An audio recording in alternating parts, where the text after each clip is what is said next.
You're listening to Bizarre Buffet, a podcast of all-you-can-eat weird. I'm your host, Mark Torriello. I'm Jen Wilson. And I'm Mark Bluestein. There'll be food and drink and ghosts, and perhaps even a few murders. You're all invited. When we first went in, one of the people said, "Who are you?" And Tex said, "I'm the devil, and I'm here to do the devil's business." Hey, everyone. Hi. Ooh, hi. Ooh, oh, yeah. And I'm one of your hosts. I'm Mark Torriello. That's right. And I'm Jen Wilson. And I'm Mark Bluestein. Oh, my God. It's so nice to meet you. Wow. I know. You were such a celebrity. I know. That's what they tell me. Jen, you have such a deep, sexy voice. Oh, she does. You Oh, sure God. do. Oh, my. Oh, well, here we are. We're glad to be here with you. We're trying to take a Regis and Kathy Lee approach now, and we're going to try it out. Yeah. Yeah. It's nice to have you again in person. I know. This is really... It's like a real podcast. It I is. know. It's like a real one. It's more real than like some of the other real ones. And like, don't you notice though, when we're not together, it's like, oh wait, no, go ahead. What were you gonna say? Oh, I'm sorry. No, I I'm sorry. interrupted. Wait, no, Mark, go ahead. No, Jen, you were talking. Pardon me. And normally it takes me saying something heinous and vile to get everybody to stop talking, which is what I'm really good at. Yeah. But I do want to share that I was today years old when I discovered that her name is pronounced Sade and not Sade. I honestly don't know. I was very confused by that whole conversation earlier, and I thought that you thought her name was Sade and that it was the other way around. No, I always thought her name was Sade. I was about to turn up because if someone's going to tell me Sade is pronounced differently, I'm going to be like, excuse me? Well, do you guys know that Sade is actually the band name and not her name? Oh, Yeah. I didn't know that. I didn't know that try either. that on for size. Wow. I know. Well, you know, it reminds me when I was little, I thought Bjork was Bjork. Yeah. I think that was all of us. I think that is Bjork. Well, I really didn't know who she was until she showed up at the Academy Awards in a swan dress. Yeah. And I loved it. She was like, she was ahead of her time. She was. I'm a big Bjork fan. Mark knows Yeah. her albums. I can do some of her stuff. You got to be in the right state of mind. She's in, I agree. as people like to say about me, an acquired taste. Oh, I'm You know one what too. Bjork and Jen Wilson have in common? They're both acquired tastes. Yes, and According. apparently that's the word on the street that Jen Wilson is a very acquired taste. And they're also empowered women. They are. Absolutely. So you can all come at me. I would rather be an acquired taste than, you know what, a McDonald's chicken nugget. Yeah, me too. Even though Absolutely. I love those too. Hi, Absolutely. McDonald's, we love you. So But we don't. before we talk about the topic of today, should we say what the topic is? No, I think Okay. we always start with our question. Okay. Yeah, we like a little strip tease for Okay. our audience. Ooh. Okay. Ooh, Even you though wanna see these, baby? when Hi. they see the title of the episode, they're gonna be like, "Oh, it's this." Okay, so what is everyone's like dream home? Oh God. What would it look like? Where would it be? I mean, well, that's the thing. It depends on where in the world, because I plan on having like multiple homes. Oh. Well, tell us about like one of your homes in one part of the world. So this has just been on my mind for like the last like 2 months. My whole thing is like, when this is all said and done, I am booking a plane ticket and I'm going to Italy. Okay. And I can just see my like house like built into a mountain overlooking the Amalfi Coast. so majestic.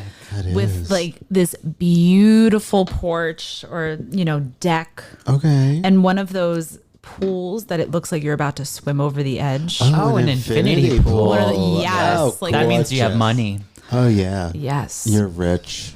And I definitely, you know, I need multiple bedrooms Absolutely. because I'm going to need an office Uh-huh. and a yoga room. I agree. There's going to have to be some sort of man cave. Okay. And if there's a dog, a room for the dog. Absolutely. Because, you know, otherwise you end up being like Mark and I, and the dog owns your entire house. So you Of should course. you should get a big house. And I would love to add just ceiling to floor windows that just like has this massive view. I need a good window in my life. I need a I good know. massive Like the view. What? I did nothing. Mark and I's view in our beautiful, luxurious one-bedroom apartment. And don't try to find us because we're celebrities. yeah, You can't find us. But our view is a parking lot and Oh, God. the next door neighbor's yard, which is loaded with garbage, junk, and punching bags. oh, I know. They're angry and they like to collect garbage.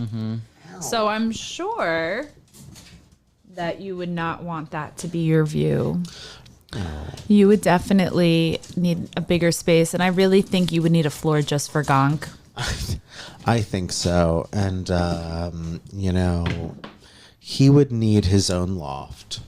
Absolutely. So what about you two? What would you say is your dream Well, home? for me, I can name one specifically, and it's by the architect Frank Lloyd Wright, and it's called the Ennis House, and Oh my it's in Los goodness. Angeles. Oh, it's gorgeous. My mom is a huge Frank Lloyd Wright fan. She needs to come me on and too. talk to us. She should. She So- actually did a weekend trip where they like went up to Pittsburgh and Oh, she saw Falling Water. probably didn't Yeah. you stay at Falling Water? No, we stayed at the what was it called? It the was Duncan like, House. It was like the stepsister. It was like the ugly stepsister to Falling Water, but it was Okay. beautiful. It was called the Duncan House, and it was outside of Falling Water, and Mark and I got to spend the night.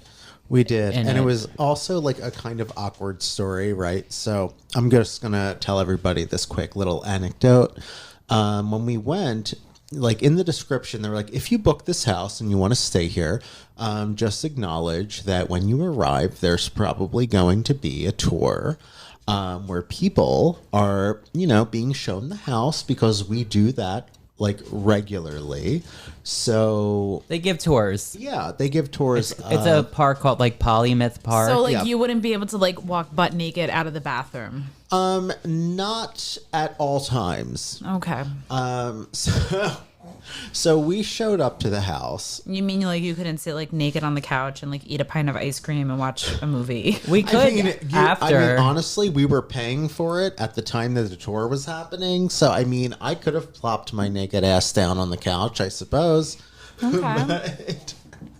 But the guy who was giving the tour and explaining to everyone, oh, this house is, blah, blah, blah. And it was owned by this person. And he goes, and here, the two gentlemen who are staying here tonight are here on the tour with us. And I was like, oh, great. I hate crime is coming our way. Yeah. Oh, yeah. Because Oh, God. clearly Mark and I are like queers, and We're not brothers. clearly We look nothing alike. And like it's like all these like older folk, and they're like, "Oh, America," and like they all look at us, and I'm thinking like they're probably envisioning us having like butt sex in this like Frank Lloyd Wright house and like And your worshiping the parents. devil, rock and roll, Satan.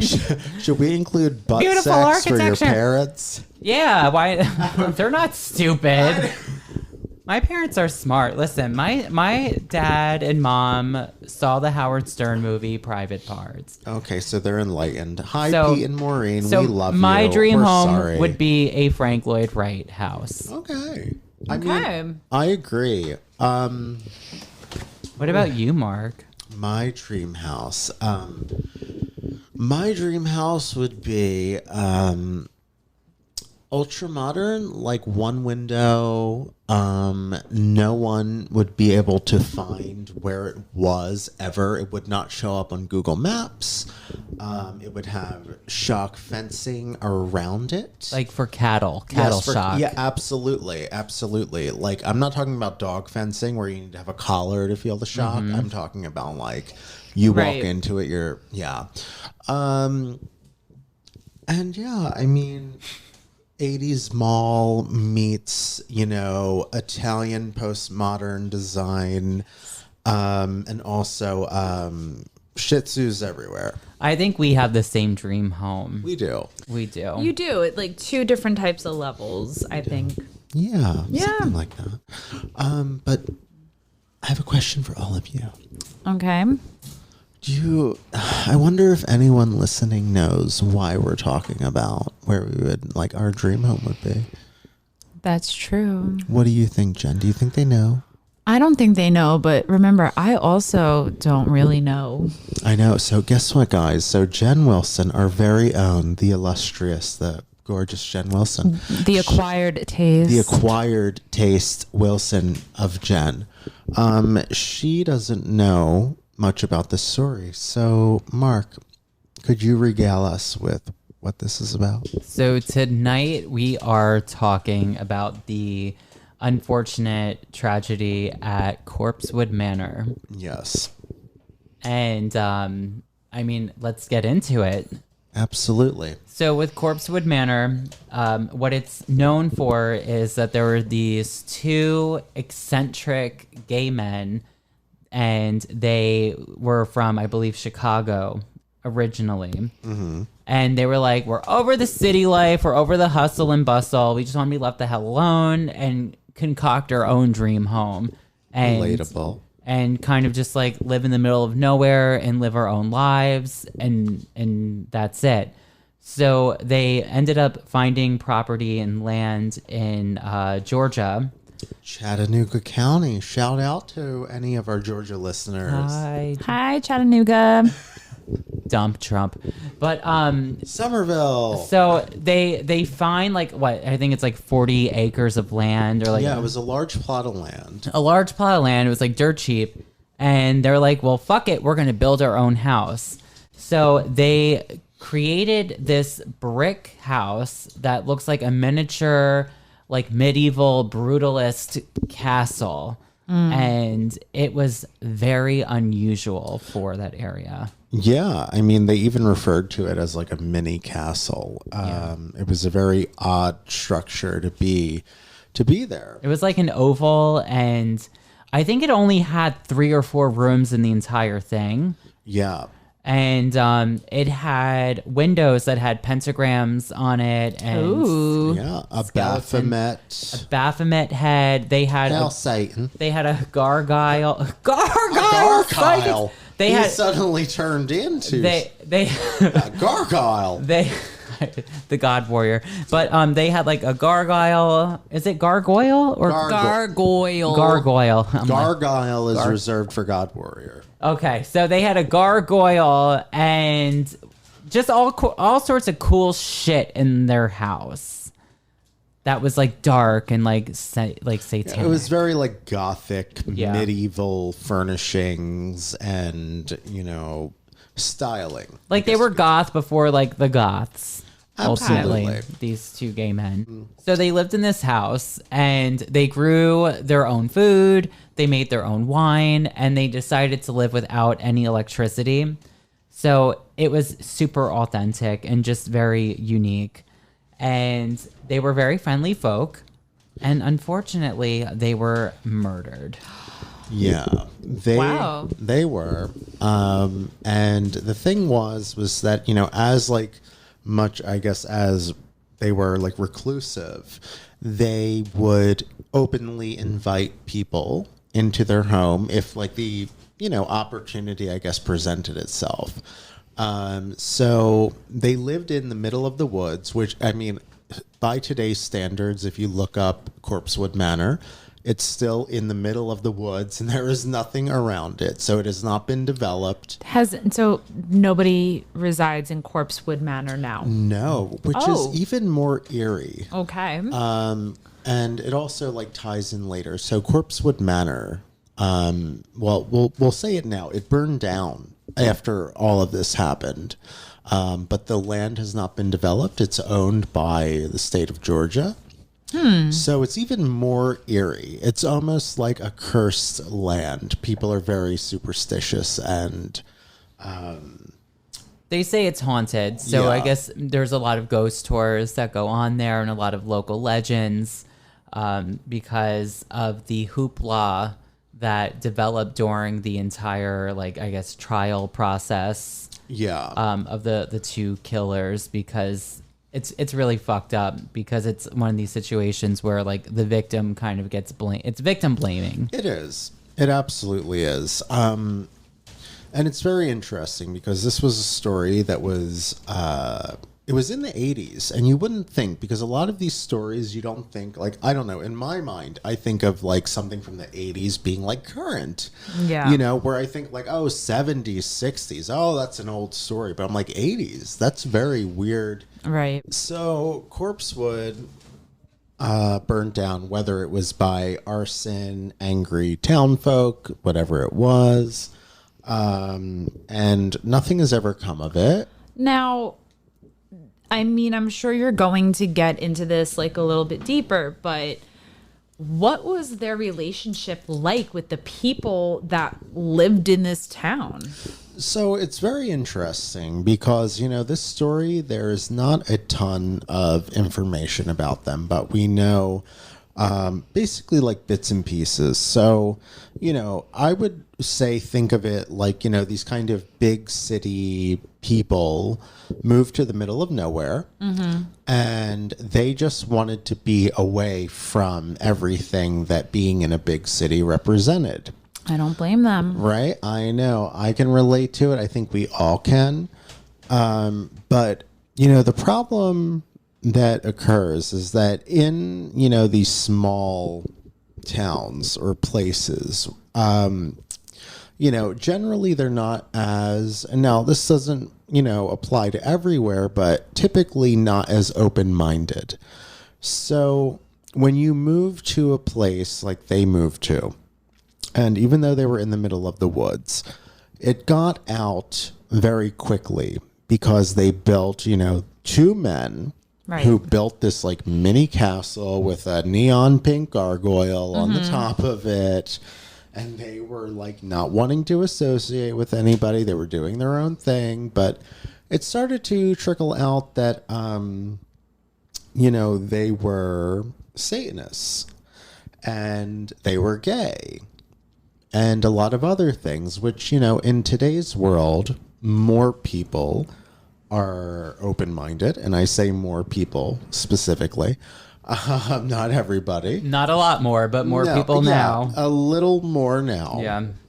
So I would say it's safe to say that they were controversial. And that there were a lot of, you know, did you hear about them moving in? Well, there was like a lot of curious people too, because it was such an unusual home, and you know, people did hunt on that land, and I think they allowed hunters to hunt on the land. They did. And you know, I guess their doors were open to anyone that was curious. Yeah. And what happened was that like anyone that saw it, they were either, well, they got free drugs, they got free LSD, they got free alcohol because they were just nice people and welcoming their guests. Yeah. So a lot of people would stick around for like the free loot.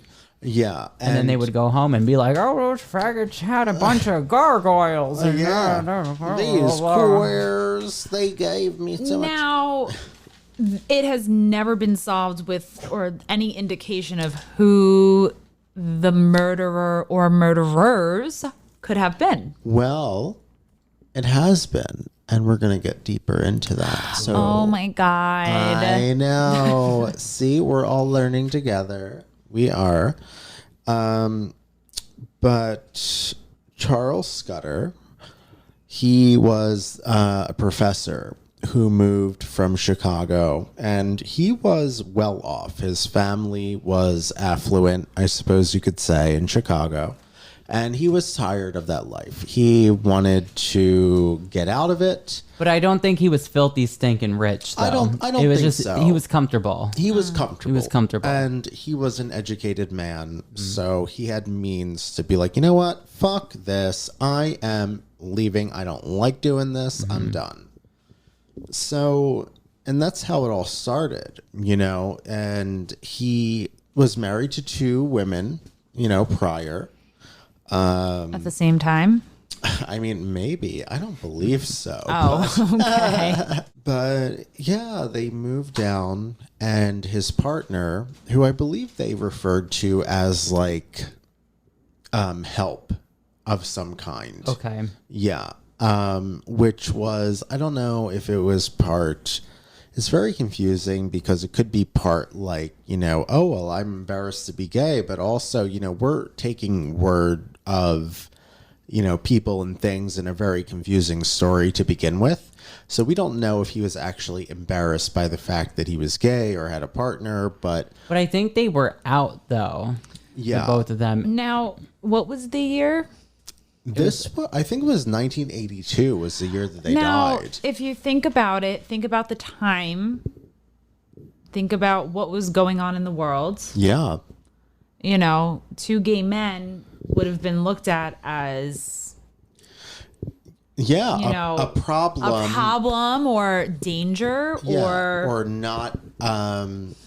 not excited to have them in the neighborhood. Right, exactly. Yeah. Especially, with a virus that was going around that was no one knew about. that was, pretty much stamped as the gay virus. gay virus. Yeah, absolutely. And I mean, it's funny that you brought that up, Jen, because I made a note here where I was like, as if it wasn't enough that these two men who everybody figured were probably gay, but also Satanists. Gay.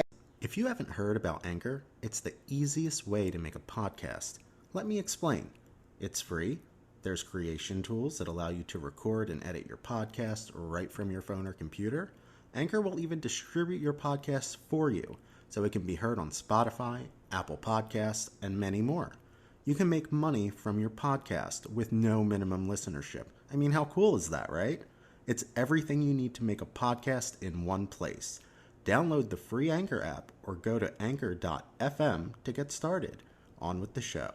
A Satanist. So you could imagine how a small town in Georgia and these two kind of... And I also don't think that, during that time you would be very open to kind of flaunting your sexuality or your identity just because of the state of the world. State of the world at that time. Yeah. Absolutely, because I think a lot of people, it was more common for people to be concerned about like living their true authentic selves because the world was so against, people who were different. With this Satanist thing, I feel like, with Satanism, people don't really actually worship Satan or the devil. It's kind of like they are atheists that use satanic imagery to kind of combat the church. Yeah, There's also something about that type of artwork too that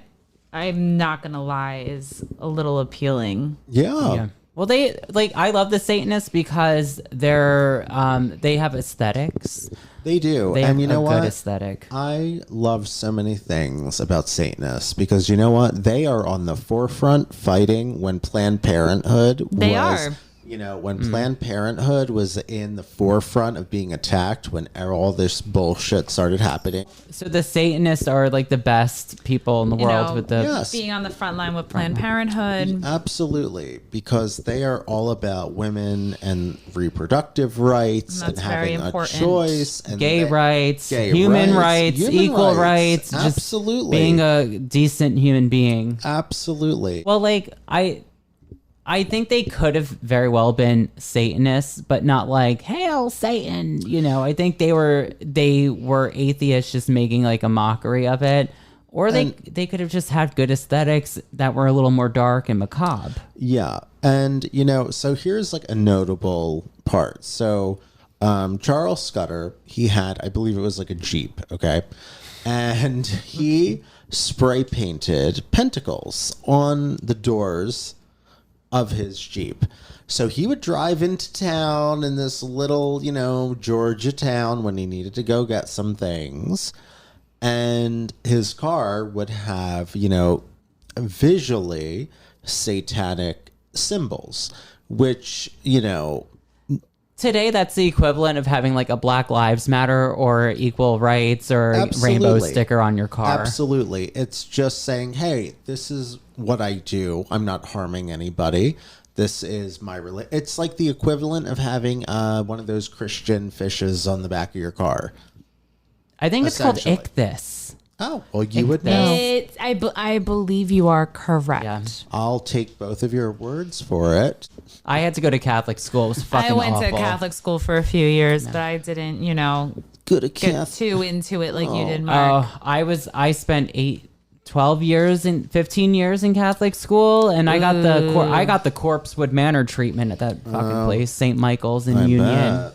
So they had like the pentagrams on their car. Yeah, so it's kind of a weird, I guess you could say, juxtaposition, because they didn't want to be recognized and they didn't want to be acknowledged, and they lived in the middle of nowhere, but their car had like a pentagram on. I just think they were funny. I think they just wanted to have fun. I think they were just trying to rile people up a little bit. I mean, right now, if I was to like go take a road trip down south, I'd probably be like flying a Black Lives Matter flag on my car. You're daring. You know what? Even in and we love you for it. But we do, and I would probably have like a rainbow flag bandana in my hair. The unfortunate,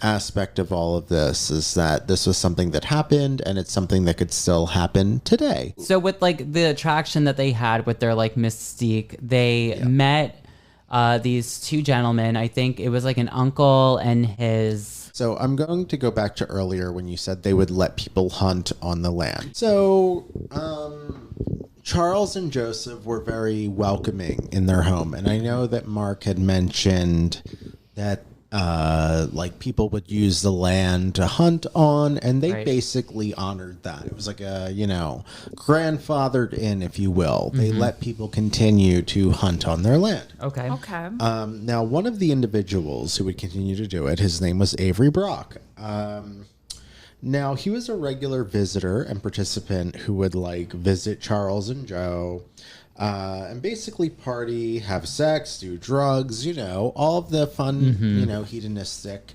things. And he was, happy to be there. Now, he had a roommate, and here's where things become a little weird. Now, his roommate, his name was Tony West, and he would accompany Avery to the home and partake in the free alcohol and drugs. So that's where these two men come into play, who would eventually be people who they never should have let into their lives. Now, it should be noted that Avery's friend Tony was quite vocal about his hatred towards gay men or, gay people in general. Now, a point... So why was he hanging out with the gays? Well, because he was taking advantage of the things that were being offered to him. What an asshole. Like free alcohol, free food, free booze, free drugs, whatever. Yeah. Now, Tony, the more questionable one that was brought in by, the initial guy, he somehow convinced his friend that Charles, who is the professor, the owner of the castle. Yeah, the owner of the castle, took advantage of him. And no one knows if that's true or not, whether, there is, factual evidence. And I don't think there is. But somehow this guy convinced him he took advantage of you. You were drunk, you were high, and trying to influence him and his thoughts, which is a very popular thing that many, many, many, many people do. Yeah. Right? Regardless, a plan was devised for the two men to return to Corpsewood Manor. And the plan was to rob Charles and Joe. Right, because they thought that they were really rich because they lived in this weird house with these obscure antiques. Yeah. So they thought they were were loaded. So the two men head to Corpsewood, and they bring along two friends with them. One being Joey Wells and the other Teresa Hudgens. And side note, Teresa Hudgens wrote a book about this whole ordeal because she was there during the night of the murder. She was witness to the whole thing. Eye fucking witness, as they say. Eyewitness news. That's a Philadelphia thing, maybe. So, in typical fashion, the visitors enjoyed some homemade wine, which was a thing. We're also doing glue and shit too. Yeah, so there was they would mix chemicals where it was like paint thinner, glue, and something else. And I think they called it Toodaloo. Toodaloo. They called it Toodaloo. And what did you do? Like huff it? I think so. Oh, okay. Like a brown paper bag, get your chemical high. It's fine. But just, if you have a disorder later, just remember it's because of the Toodaloo. So they wanted to rob them ultimately. Yeah, ultimately, they figured, oh, well, these two gay dudes, they move into town, they're in the middle of the woods, they built this weird castle, they must be filthy rich, right? I mean, generally speaking, most of us would think, oh, well, that person must have some money. However, something that they, didn't, I guess, think out entirely was that all of the money that was spent on building that home. So they were kind of what I guess us common folk would refer to as house poor. Yeah.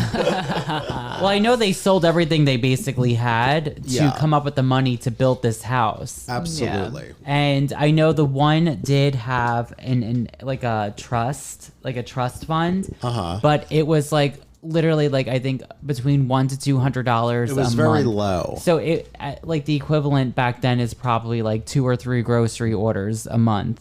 Yeah. So it wasn't enough to really make a mansion. No, not at all. Or at least to upkeep a mansion. Yeah. So one of the men who was involved in the murder referred to these men as queer devil worshippers hiding a fortune in their house. So that's what they thought they had. That sounds pretty cool. It sounds like know, us, but I we know. don't have a fortune. I know. We do not have a fortune, but...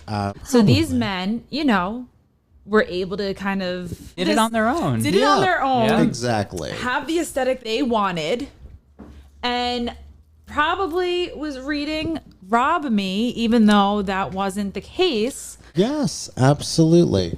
And I would, if I had a house and I was going to redo it, I would make it look rich as fuck too. absolutely. And you know what? At the end of the day, And you can all come rob me and take my Sally Mae loans with you. absolutely, you can take all of those paperwork forms and everything else, you little turds. So like the one night they had the 2 guys over and then they brought 2 friends with them, which was like a couple on a date. Yes, exactly. And this is where the shit went down. And this is where the shit went down, unfortunately. Charles and Joseph invited these people into their home, and they assumed, like, oh, well, I know this one man, so I'm going to trust another person that he brings with him, because if I trust him, I must trust the others. So some time passed, everyone went to the house, and they were hanging out, and they were drinking their wine, and doing their drugs, and huffing their Toodaloo. Eventually, Brock...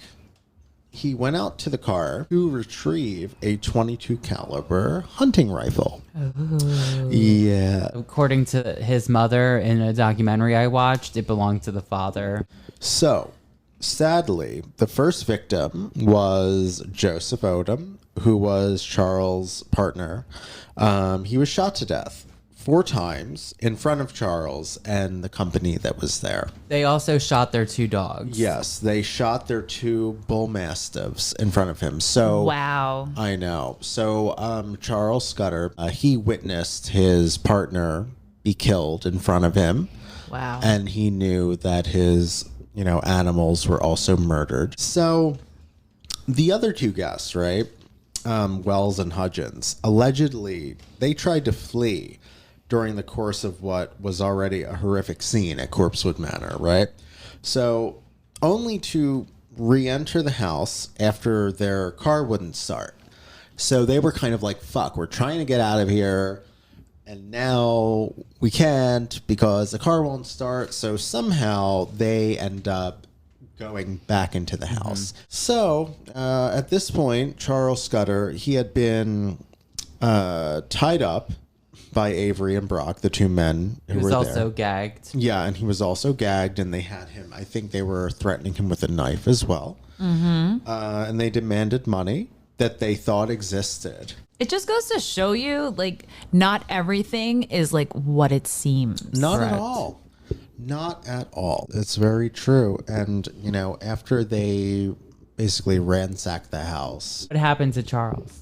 well, they went through the house, apparently. before they killed him. Yeah. And they kept asking him, where's the money? We Yeah. know you have money. And he was like, there is no fucking money. It's so sad because his feet and everything were tied, and he tried to hobble his way over to his dead partner. He did. And when they did that, they shot him like 5 times in the head. Yeah, they shot him multiple times. It's a very sad story, and there are some eerie elements to this Now, story. are there any like conspiracy theories behind this? Well, If you're a dumbass right-wing Catholic, or religious person, and yes. that's the problem, because there are some conspiracy theories in like a traditional sense where they think that, like, you know, if you're coming from a Catholic perspective, they're like, they were demons sent by hell and they were sent here to do all these crazy things, you know. Absolutely. But Well, there was this documentary, and it's called Corpsewood 1982, and it's worth a watch. It's definitely worth a watch, but by the end of it, you just want to like pound your head into like, I don't know, a wall, because it's this like, I don't know if she's like an evangelican or she's like one of those like Bible huggers, and she clearly has a motive and an agenda with this documentary. And, you know, she goes to the property fresh after the murder. It was probably like 1982, 1983. The house was still standing at the time she did this. It was still intact. And the house burned down, I think, within like a year and some change after they died. So she got there like... She got there like... There, not to be offensive, there was probably still blood on the carpets. Yeah. So she got there pretty early, and then she met with people on the property that were like, you know, that interacted with these two. And she's just walking around and she's like, oh, this creek is cursed because there's green slime. And I'm like, no, bitch, it's fucking algae. It's like, Give me a break. Give me a break. But here's the thing. So it's a well put together documentary because it's very cheap. It looks like it was like shot on a crappy camera and edited in a basement, and they use these synthesizers for music that are really like eerie, and it sounds like it's from like Tales from the Dark Side, and it's like, whoa. Yeah, it's actually like, it's unintentionally well done. Let's put it that way. Yeah. I'll definitely have to check it out because this has definitely been a learning experience for me today. It's, you know, it's a crazy story. I never heard of this. And I was actually, I kind of am happy that I told you guys to go ahead and put this together because I feel like I learned something new. Well, there's a little bit more to learn. There's a little bit more. But this story is so obscure, guys. Like, really, there is such like a minute amount of information about all of this for various reasons. I think a lot of it is prejudice and a lot of reasons why there's not a lot of information. Ultimately, at the end, what ended up happening was that a lot of people tried to blame it on the two guys that were killed because they were saying that they were gay and satanic, and it went as far where in the documentary, the woman is basically implying like, oh, well, they were on drugs. And that's why they did this. They were clearly hallucinating from the drugs that the two gay men provided them. Yeah. And that's why they did it. And these two gay men were, you know, playing with dark forces. I mean, like, there was a tree that was like in the form of a cross and it was upside down. And she was like, it's cursed. And she starts praying over the tree. Ridiculous. Yeah. But the whole thing, it's just so infuriating because I feel like those two guys are very similar to Mark and myself because... I know. And every time, like I was telling Mark earlier, I was making notes about this. And, you know, even from the little bit of information that I already knew, I was like, you know, this is so upsetting. It was hard to, like, write these things down because I was kind of reflecting on it, and I was like, you know, these two guys were essentially Mark and I. Like, someone could come into our home and they could look at the things that we have and be like, they're Satan worshipers, they're gay. And listen, in the world that we live in, it is not much different, unfortunately, as we know, with all of the movements that are happening right now, out of necessity. You know? Right. We now realize that, oh, guess what? America in 2020 is not as progressive as we all thought it was. So it's very scary that this story and mind you, they died December 12th, 1982. That is not that fucking long ago, people. Nope. That is not that long ago. Well, clearly this was a result of that, satanic panic time period. Yeah. And what kind of sucks is that, like, I grew up in the 90s. I was born in 87, but when I was in grammar school, that was like the 90s. And I was, I had like Freddy Krueger on my notebook. I had Marilyn Manson on my notebook. And because I was a Catholic school, everyone just railed against me. They didn't like me because I was gay. They didn't like me because I was overweight. And they labeled me as a Satanist. Yeah. And basically, I got a childhood watered down version of Corpsewood Manor. And you know what I have to say about those people? They can all go fuck themselves. Yeah, fuckers. I don't think they would because they all got really ugly. Oh, okay. Well, you know what? You're beautiful, so fuck them. No, but seriously, it just, people who do a whole lot of nothing have a whole lot to say. They do, always, in all ways, right? I'm looking at some of you through That's the microphone, that's and you right. know that I know exactly. I'm on fire tonight. That's right. We know what you're doing. But no, what I have to say to people like that is they can go fuck themselves because it just goes to show you that people like that have never experienced life. No, absolutely. And that they're very sheltered and, Yeah.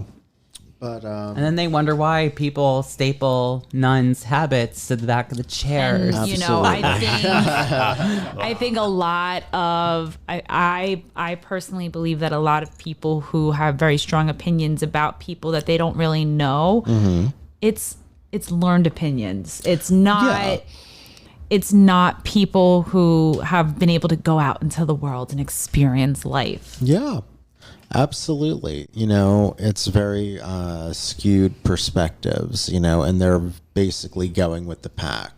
Well, before we end this, can I just say one creepy thing? Go right ahead. So this is one of the most bizarre things about this entire murder Oh, you're gonna talk about situation. the portrait. Yeah. So one of the guys that were murdered, I think it was Charles.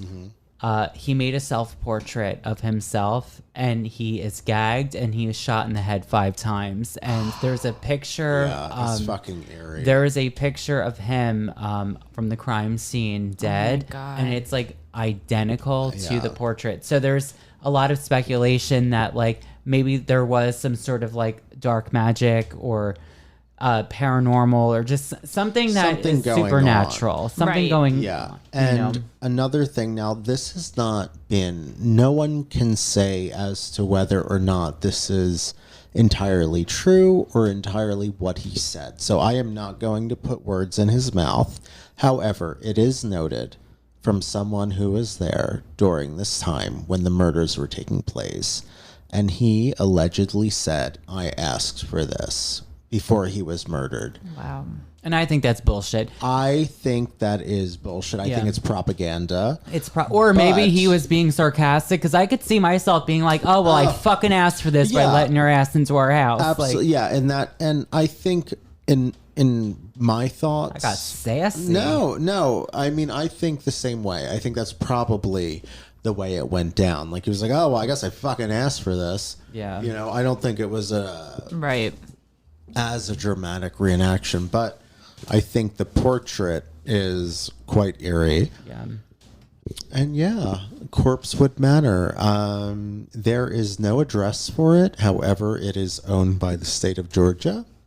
You can find coordinates on Google, and you can go to the site, and there are still remains from the original Corpsewood Manor, built by Charles Scudder and Joseph Odom, which is all the more eerie. And I'm glad that no one has built upon their land because it's theirs. And I hope that if anyone did, they were haunted. Fuck them. That's their house that they got taken away from them too soon. It's a cool house. Yeah, it was a really cool house, and they were really cool people. And it's unfortunate that, in today's world, we still live in a society where that can be a reality. So, you want to hope people don't die in vain, but the world is not much different. No. Sorry, guys. What a bummer. I'm What a sorry. I'm bummer. bringing it down. Well, aren't I? I think we're supposed to bring it down. Well, I think so. I Yeah. think we're supposed to make this real because, you know, even though we're silly and we're fun and we have a good time, like, you know, this is a very important story. And I think if anyone chooses to Google this story, they will find that Very there little. is very little about it. And it's just part of writing off kind of fringe people, if you will. Yeah. You know, especially in the 80s, like the early 80s, like 82, you could easily write off like, oh, 2 gay dudes that were killed and they were Satan worshipers. Fuck them, you know? And I just like to end with this. Please go ahead. You know, just for what we're talking about, if you or someone you know has been victimized, please do not hesitate to reach out to the Hate Crime National Hotline, Absolutely. which is 206-350-HATE. Again, 206-350-HATE. Thank you, Jen. That was so nice. That's beautiful, you know, because there's a lot of people who probably experience similar things still. So learn from this story. It's a great one. Look it up. These guys were really fucking cool. They should not have, you know. You know what else is cool? Bizarre Buffet. And I think everyone should follow us on our Instagram page, which is Bizarre Buffet. Absolutely. And then also our Facebook. And Jen, what's that? It's Bizarre Buffet. And also, please follow us on Spotify. Yes. Subscribe to us on iTunes. Absolutely. My God. iTunes. Anchor. Anchor FM. Also, just leave a comment. Yeah. Yeah. Tell us. If you hate us, you should tell us because we'll probably laugh and then read your hate comment out loud. It'll And be then- great. we'll probably get someone from Georgia. Those fucking faggots. Those queer Satanists, I hated them. God damn it. No, I'm sorry. I'm not being any better. I apologize. Well, thank you everyone again for listening. guys. And Thank we'll you. see you next week. See you next week. Bye-bye.